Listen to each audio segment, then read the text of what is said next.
it is time to name the theme for April. And the theme for April is one that came to me a couple of weeks ago, actually. And I think it is going to be a game changer for you and for me. Are you ready for it? Drum roll, please. The theme for April is Hey, listener, welcome to episode number 101 of Listen Up. So, we are officially in the month of April and in a new season. We have said goodbye to the winter and we are welcoming the beautiful springtime. Springtime is a time of getting outside, blossoming, taking a breath of fresh air. It's just happy vibes. It's alive vibes. This is the time where nature comes to life, and I hope you are coming to life as well. Now, today is my favorite day of the month, which is the day that we implement the Live with Intention framework. Normally, I would have done this episode the week prior so that we can welcome April together before it starts. But last week was my 100th episode, and I wanted to celebrate it by inviting my husband to have an interview with me. So if you didn't get a chance to listen to that episode, I highly recommend that you do. He's so funny and he's so wise. And we just went into all of the topics on mindset, wellness, and relationships. So it's a must listen. But anyway, that means that even though we have already begun April, today is the day where we're going to just slow down, take a deep breath, and just pause for a minute so that we can get real intentional.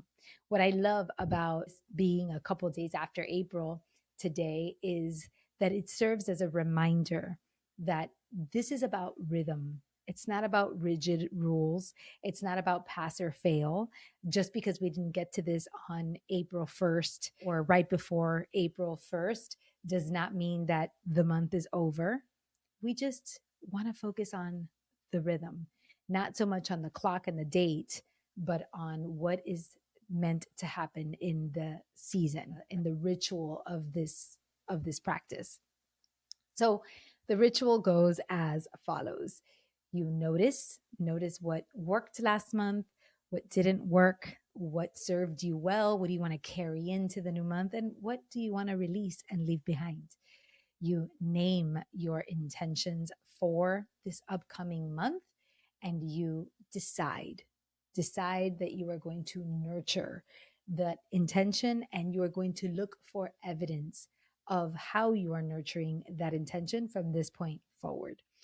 So before we get into April's theme, which is going to be such a good one, it's important to go back just a little bit into March. So now I ask you to think about your March. How was your March? What were your successes? What were your wins? What were you most proud of? What did you accomplish?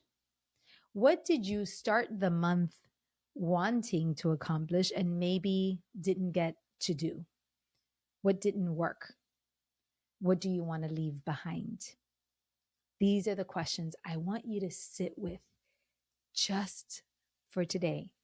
Take a few minutes, go through your calendar, go through your phone, look at your pictures, look at your text messages, see what your month looked like, and reflect. Always starting with what's working first, with what your success is, and then moving on to what could be improved. Now, for me and for the Bliss and Up Collective, the theme that I chose for March was Mastery March.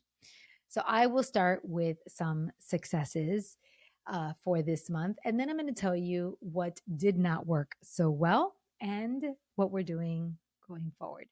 So for me, some of the successes that I had this month was this was a month where I've been working with my assistant, Fran, for several months now, and we have been working really diligently at trying to organize my time chunking and my calendars, like rearrange the days and making sure that everything is time chunked properly and that I'm doing things ahead of time. Last week, we were having a meeting, and when we were talking about this podcast and about our different recordings and about our schedule, it just happened. We looked and we were like, oh my God, we have a much better rhythm going on now that we have been implementing these systems for the last few months. So she and I did a little success filing together because she's been instrumental in helping me get that sorted out. And it's just was really a nice thing to see that I am mastering my week and my time frames and my to-do list so that I can become more efficient and more productive. And that served me very, very well because this month has been an extremely busy month. I've had like really high highs and really low lows and everything in between. So I've had to really focus on being an essentialist, really focus on getting all my ducks in a row and getting my tasks accomplished and done in a masterful way. And it hasn't been easy, but I have been doing my best. So I'm going to go ahead and success file that. I'm also going to success file something that I think is really important, and that is our seasons are changing as our kids grow. Every couple of months, things look a little differently. The activities change, their rhythm changes, our rhythm changes. Like we are in a state of change. And I have been working a lot more than I had been in the past, in the last couple of years. So I've really been focused on my work.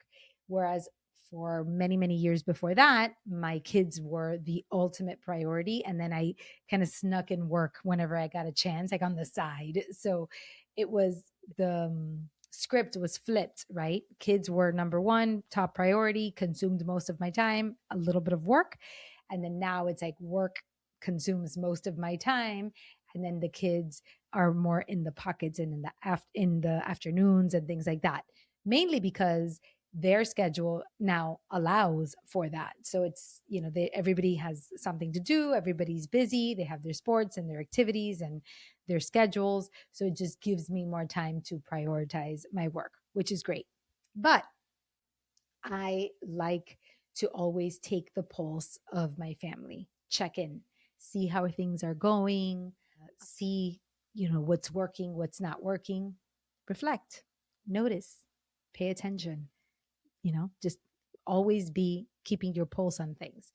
So one of these days, I was driving with my son, Ryan, and I don't know how we got into the conversation about our relationship. And I decided to take the pulse.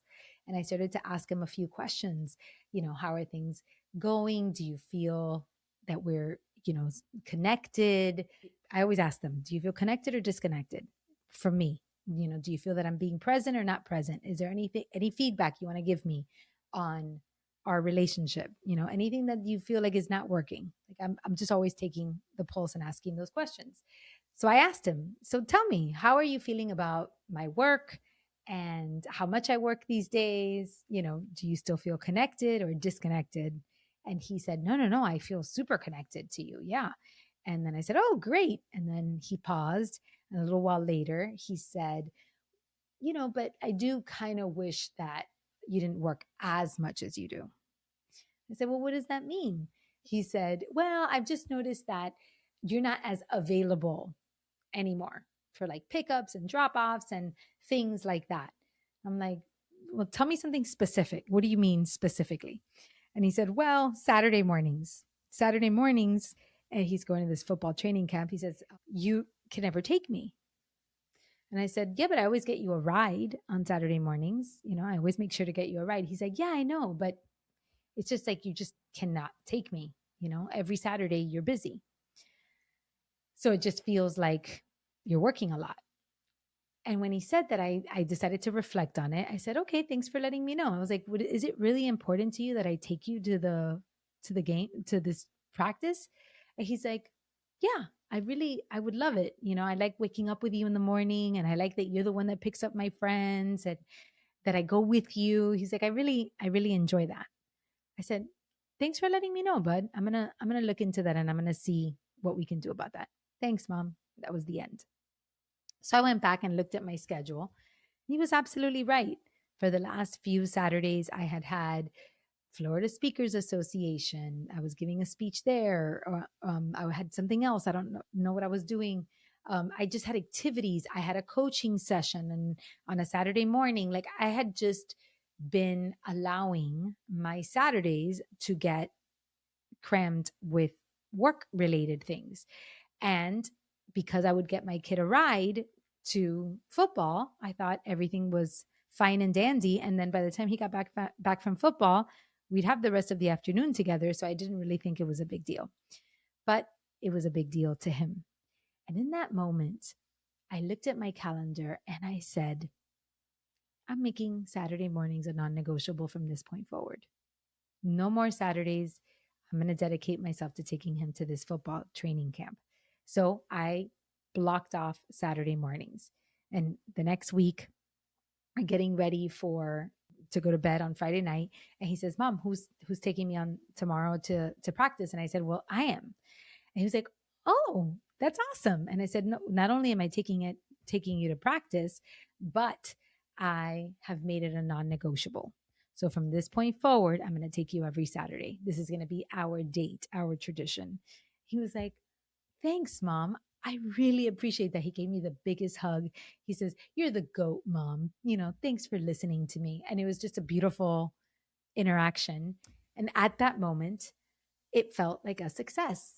Like I had this opportunity that was within my control, that I could do something about, and that I wanted to do something about. And I did it. I implemented the change and it felt really great. It felt, I don't know, it felt very right. It felt very, very right in that moment. And I have to tell you, the last, I don't know, 3 or 4 Saturdays, I have been taking him to practice, and it's been such special mornings. We wake up early together, we have breakfast together, I pick up all his friends, I take him, and it just made a world of a difference to have that time with him. And I realized this time is limited with my son. He'll go off to college at some point. He'll have a car at some point. His needs are going to change. And I'm not going to have to block off my Saturday mornings anymore. But I'm really glad that I still had the opportunity to do so while he was still around. And I'm glad that I took that pulse check, because to be honest with you, I wouldn't have even noticed I was missing out on it. And it turns out I'm probably the one that is enjoying it the most, even more than him. So those are the things that are working for me this March. As for not working, I have to say that Mastery March was a difficult theme in terms of using it as a verb, right? When I do these themes, I really put a lot of intention to it, and I'm constantly nurturing that intention. And it was really difficult for me to nurture the intention of mastery. I think the closest I came was to nurture a mastery mindset and to start understanding what that means. I didn't get through Robert Greene's mastery book. I purchased it on Audible, and I didn't like the voice of the narrator, which is always a turnoff. So then I ended up not really enjoying the book, and I didn't pursue it for the rest of the month. I had other things I wanted to listen to. But I did read a passage of The Daily Laws, which is by Robert Greene, and coincidentally, his daily laws of March were tied to mastery. So I read those, and that was pretty helpful and supportive.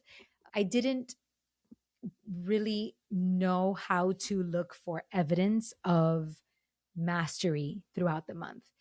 And what I realized, what I noticed, and I actually got this from one of his daily laws, he said, the benefits of mastery are not immediately apparent. So when I read that, it brought me a lot of relief, because what I noticed is that I was looking at a concept that feels like a like something that you achieve, like you achieve mastery, but I'm looking at it from the middle the of the situation, right? So I don't know if you can, I don't know if you can ever truly, I don't know when you know that you are at a mastery level in anything. I think that's what I'm having the hardest time figuring out. Like, when are you truly at a mastery level of what it is that you're doing? I don't think that this March was enough time for me to get the answers to that, because I spent most of March working through life. So I didn't have a lot of time to analyze that. It didn't feel like the best theme for me in the month. It didn't feel like the one that I was most productive in, if so to speak. But I also recognize that part of mastery is the frustration, the boredom, the mundane, the daily grind of doing this work that you're doing and implementing the habits that you're implementing to then master the thing that you want to master. So it was a little confusing for me. What about you? Did you adopt the mastery mindset, and how did you feel about it? Like, was it one that was hard for you to grasp, or was it easy? Did you feel that you did a good job with it, or maybe kind of abandoned it at the beginning? I can't say that I abandoned it, because I did not. I thought about it the entire month, but I didn't step in fully into the identity of mastery, if that makes any sense. I think I have more work to do in that aspect. So, like I always say, these themes are about habit stacking, and they don't fall perfectly. You can't wrap them up with a bow perfectly every single month. So there's always work to be done and things that you want to stack on. So I think learning about mastery is still on my list of things that I want to that I want to explore. Maybe I'll order the book and read it, you know, on the Kindle instead of on the Audible, and then I'll learn more about mastery. So we'll see. Hey, so I'm going to interrupt the episode for just a minute to ask you this question. Do you feel like you're the one that has to keep all of the puzzle pieces in order in your life and home with you and your family? Maybe you are juggling all the pieces, you're checking all the boxes, but something in your life doesn't feel complete. Maybe it feels off, like you can't see the bigger picture, or you're not aligning the pieces correctly, and you're not really sure why. I invite you to my 45-minute life audit call.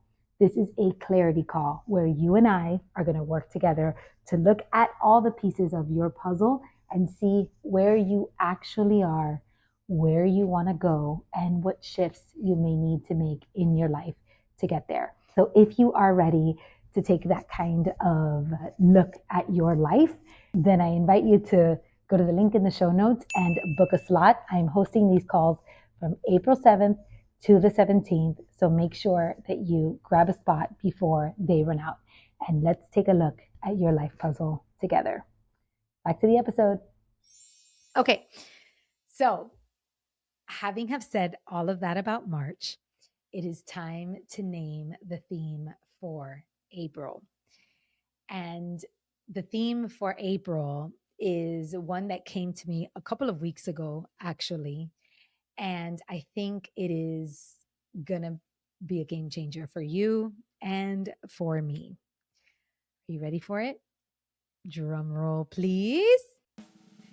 The theme for April is Ask April.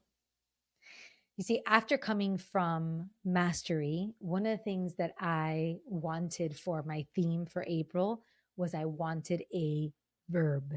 I wanted something that I could do, something that I really knew was going to catapult me into the next level of excellence.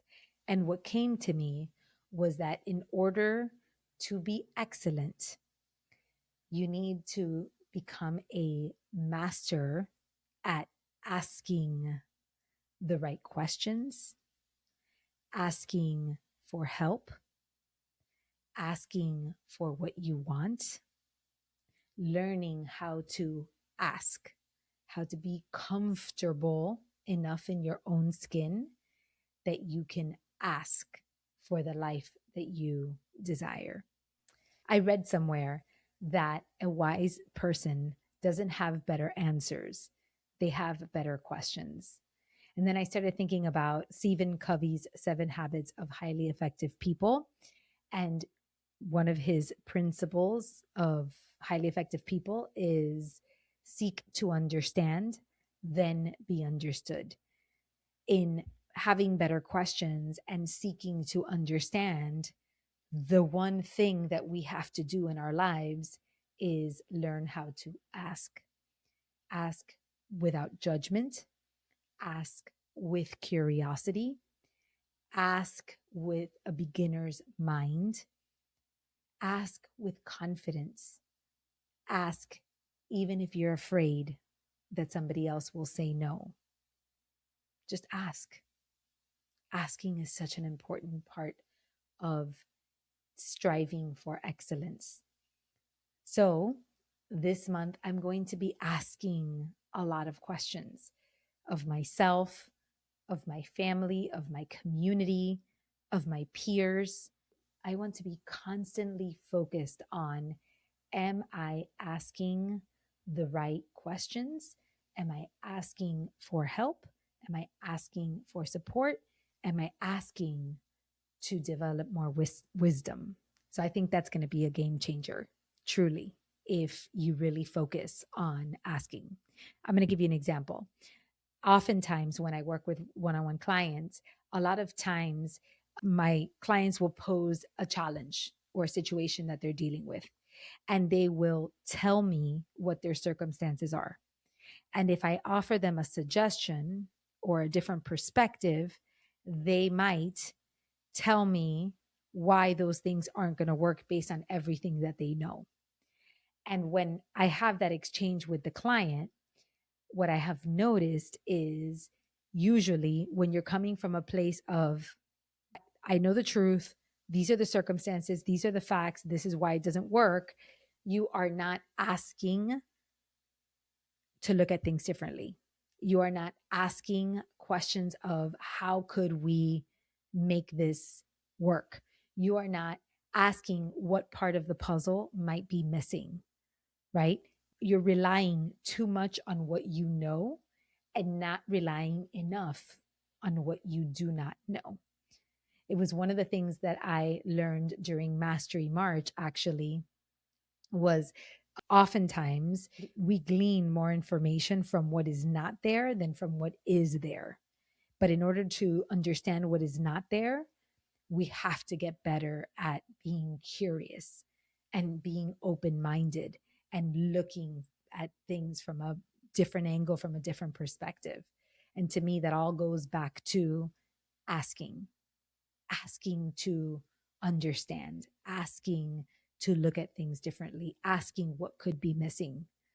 So, this is a month that I really want to zoom in on that verb.